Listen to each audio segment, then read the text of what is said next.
Sometimes you think you're working one muscle when you're actually targeting another. This often happens when exercising different parts of the glutes. So trainers at the York JCC are showing us what makes the difference in this week's FOX43 FitMinute. Hey there everybody, Danny here at the JCC is going to teach us how to activate our glutes.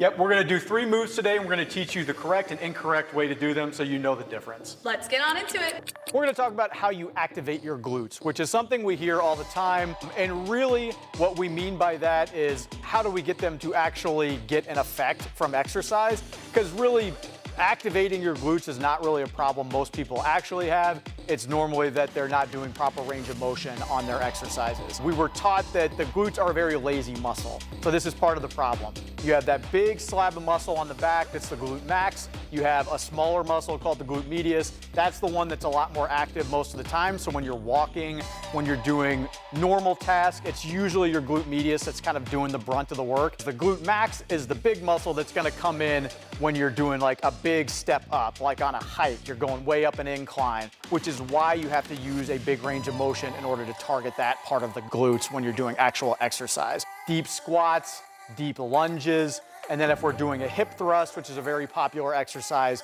we want you to kind of get your back up on something, and that'll allow you to sit down deeper when you do the hip thrust, and then you can get up into that full bridge position and get the bigger range of motion that way. That's this week's FOX43 FitMinute with the JCC, and you just got better.